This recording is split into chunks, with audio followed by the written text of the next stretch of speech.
जी हाँ दोस्तों, आज मैं आपके लिए लेकर आया हूँ भारत के महाज्ञानी पंडित रामकृष्ण की ऐसी एक कथा जिसमें उन्होंने अपने प्राण त्याग दिए थे और वो पुनः जीवित हो उठे थे।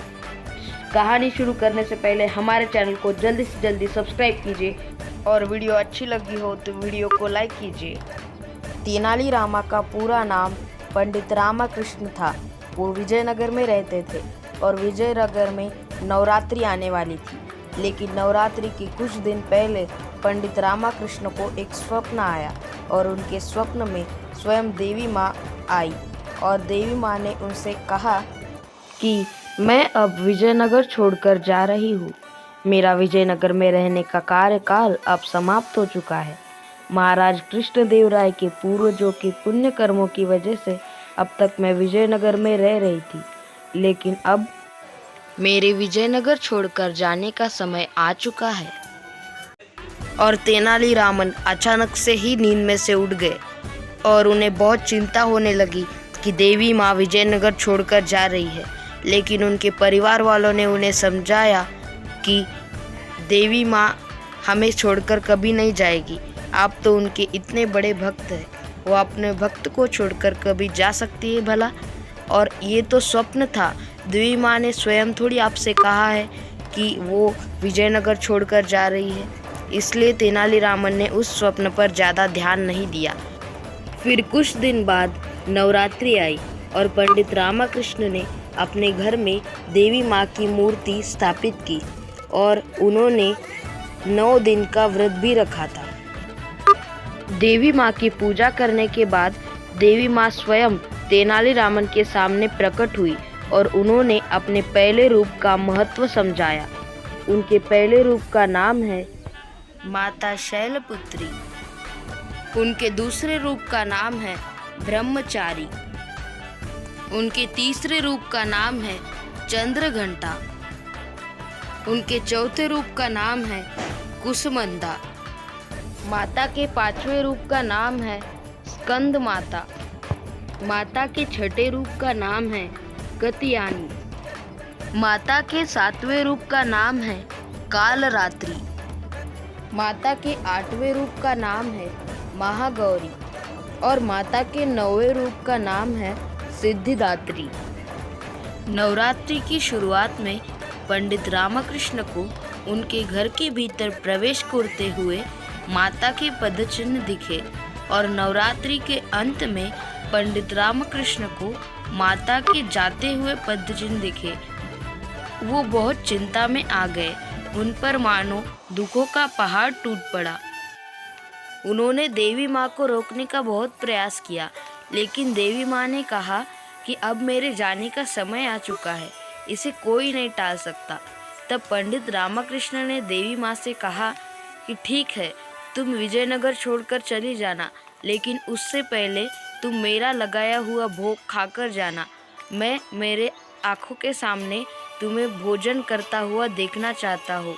माता ने कहा ठीक है और माता भोजन करने के लिए मंदिर में गई।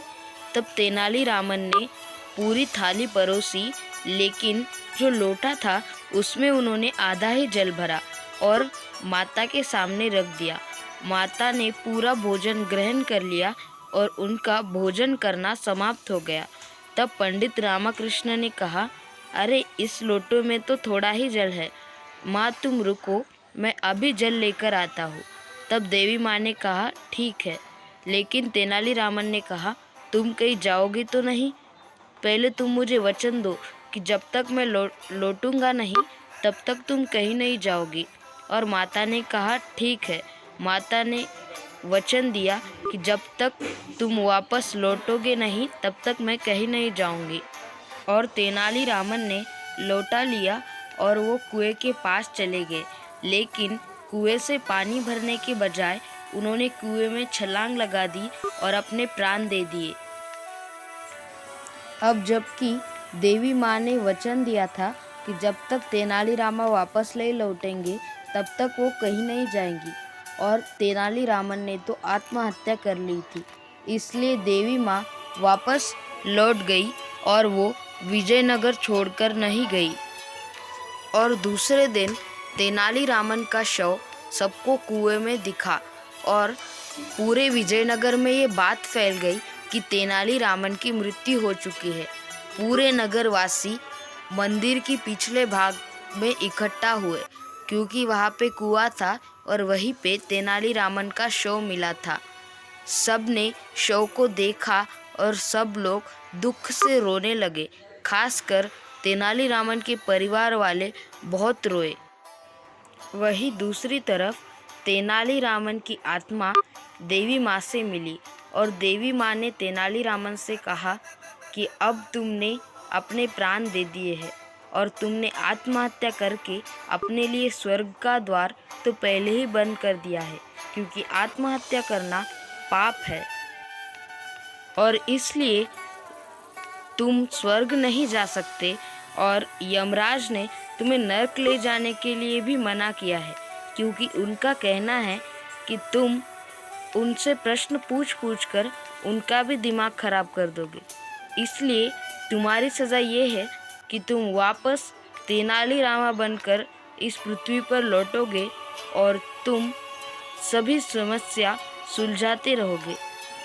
और तेनालीरामन के मरे हुए शरीर में अचानक प्राण आ गए और तेनालीरामन उठ गए। सभी उनको देखकर चौंक गए और तेनालीरामन ने सबको उनके साथ हुई ये घटना बताई और उसके बाद तेनालीरामन ने अपना किया हुआ व्रत तोड़ा और भोजन कर लिया। वो कहते हैं ना, अंत भला तो सब भला। और इसलिए ऐसा भी कहा जाता है कि समस्या विकट रामा प्रकट। दोस्तों, आपको अगर हमारी ये वीडियो अच्छी लगी है तो वीडियो को लाइक कीजिए और चैनल को सब्सक्राइब कीजिए। Thank you.